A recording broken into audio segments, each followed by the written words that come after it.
नमस्कार साथियों, smart scholar YouTube channel में आपका स्वागत है। आज हम लोग मूल अधिकारों के अंतर्गत जो तीसरा महत्वपूर्ण मूल अधिकार है और जो कि शोषण के विरुद्ध अधिकार और जिसका उल्लेख अनुच्छेद 23 व 24 में किया गया है को जानेंगे कि ये क्या है। तो सबसे पहले अनुच्छेद 23 को हम लोग जान लेते हैं कि इसमें क्या लिखा हुआ है। तो अनुच्छेद 23 बलात् श्रम एवं मानव दुर्व्यापार आदि पर प्रतिषेध करता है। और अनुच्छेद जो 23 है इसके दो उपखंड भी हैं, अनुच्छेद 23(1) और 23(2), जो कि बलात् श्रम एवं मानव दुर्व्यापार से संबंधित हैं। उसमें क्या कहा गया है, चलिए उसको भी हम लोग समझ लेते हैं। तो अनुच्छेद 23(1) में इस बात का उल्लेख है कि मानव का जो दुर्व्यापार है, क्या है, मानव का जो दुर्व्यापार है उसमें दास प्रथा हो गई, मनुष्यों का क्रय विक्रय हो गया, बंधुआ मजदूरी, वेश्यावृत्ति, देवदासी व जो पहले से दास प्रथा चली आ रही है आदि को मानव दुर्व्यापार के अंतर्गत रखा गया।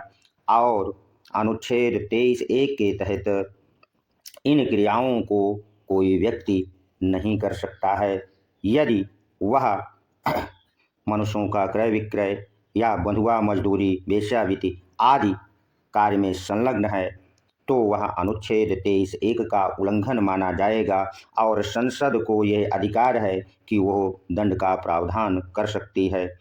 अनुच्छेद 23(1) में जो मानव दुर्व्यवहार से संबंधित अधिनियम भी संसद ने अनुच्छेद 35 के तहत जो उसे अधिकार मिला है बनाए हैं, वो कौन कौन से उसको जान लीजिए। पहला जो दंड का प्रावधान किया वो था अनैतिक दुर्व्यापार निवारण अधिनियम 1956 में अनुच्छेद 35 के तहत संसद ने लागू किया कि जो अनैतिक दुर्व्यापार के अंतर्गत जिन जिन बातों का हमने उल्लेख किया ऐसा नहीं किया जा सकता और इसका निवारण करने के लिए संसद ने एक अधिनियम 1956 लागू किया। दूसरा, बंधुआ मजदूरी उन्मूलन अधिनियम 1976 को पारित कर दिया। और तीसरा, महिला एवं बाल अनैतिक व्यापार अधिनियम 1986 बना दिया। इसमें महिलाओं एवं बालकों से अनैतिक व्यापार नहीं किया जा सकता, यदि ऐसा करेगा तो इस अधिनियम के तहत दंड का प्रावधान कर दिया गया। अब चलिए अनुच्छेद 23(2) में किस बात का उल्लेख है उसे हम लोग पढ़ लेते हैं। तो अनुच्छेद 23(2) में इस बात का उल्लेख है कि यदि राज्य सार्वजनिक प्रयोजन हेतु अनिवार्य सेवा यदि अधिरोपित करता है तो ऐसा बलात् श्रम का उल्लंघन नहीं माना जाएगा यदि राज्य धर्म, मूल वंश, जाति या वर्ग के आधार पर भेदभाव ना करके सभी से अनिवार्य सेवा लेता है। ऐसा नहीं कि किसी एक धर्म से वो काम ले ले, किसी एक जाति वालों से काम ले ले या किसी एक वर्ग वालों से काम ले, अन्य से काम ना ले। अगर ऐसा नहीं करेगी यानी इसमें भेदभाव नहीं करेगी तो वह अनिवार्य प्रयोजन हेतु अनिवार्य सेवा अधिरोपित कर सकती है। ये मूल अधिकार का उल्लंघन नहीं माना जाएगा। अब चलिए हम लोग अनुच्छेद 24 जो कि बहुत महत्वपूर्ण है, जहाँ से बहुत बार प्रश्न पूछा भी गया है, अनुच्छेद 24 जिसमें बाल श्रम पर रोक है। तो बाल श्रम में किन आयु के बालकों को रखा गया है, तो इस अनुच्छेद में ऐसे बालक जिनकी आयु 14 वर्ष से कम है, कारखानों, कहाँ पर, कारखानों,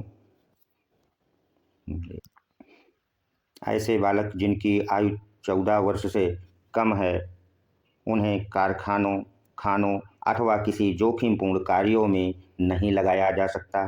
यदि कोई व्यक्ति अथवा संस्था ऐसा करेगी तो ऐसा करना अपराध होगा तथा इसी उद्देश्य को ध्यान में रखते हुए 10 अक्टूबर 2006 को केंद्र सरकार ने बाल श्रम अधिनियम 1986 के तहत एक अधिसूचना जारी करके 14 वर्ष से कम आयु के बालकों को जो घरों और होटलों में काम लिया जाता है पर भी प्रतिबंध लगा दिया, क्योंकि अनुच्छेद 24 में जो 14 वर्ष से कम आयु के बालकों से काम नहीं लिया जा सकता वो कारखानों, खानों और जोखिमपूर्ण कार्यों में, और इसी अनुच्छेद का लाभ लेते हुए कुछ घरों में और कुछ होटलों में 14 वर्ष से कम आयु के बालकों को लगाया जा रहा था, जिसे 10 अक्टूबर 2006 को बाल श्रम अधिनियम के तहत सरकार ने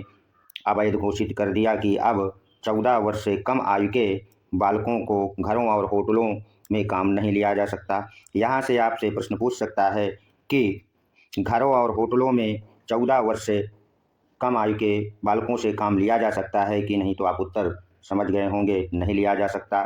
ये कब प्रावधान किया गया? तो 2006 में ऐसा प्रावधान किया गया। इसके पहले 14 वर्ष से कम आयु के बालकों से काम लिया जा सकता था। थोड़ी सी जानकारी बाल श्रम पर और आपको जान लेना चाहिए। तो कैलाश सत्यार्थी का नाम शायद आप लोगों ने सुना हो। ये कौन हैं? तो कैलाश सत्यार्थी, जिन्हें 2014 में शांति का नोबेल पुरस्कार मिला था, उन्होंने कालीन, ईंट भट्ठों, पत्थर खदानों और घरेलू बाल मजदूरों एवं खतरनाक उद्योगों में संलग्न बच्चों को मुक्त कराया था, और इसी कारण उन्हें शांति का नोबेल पुरस्कार दिया गया था। और कैलाश सत्यार्थी ने जो संगठन बनाया था उसका नाम था बचपन बचाओ आंदोलन। क्या नाम था? बचपन बचाओ आंदोलन वो चलाते थे, और इसी कारण उनको शांति का नोबेल पुरस्कार। यदि यह वीडियो आपको अच्छा लगा है तो इसे सब्सक्राइब अवश्य कर दीजिए, लाइक कर दीजिए। अगला जो हमारा मौलिक अधिकार से संबंधित वीडियो आएगा वो है धार्मिक स्वतंत्रता का अधिकार, जिसका उल्लेख अनुच्छेद 25 से 28 में किया गया है, को पढ़ेंगे। तब तक के लिए धन्यवाद। मिलते हैं अगले वीडियो में।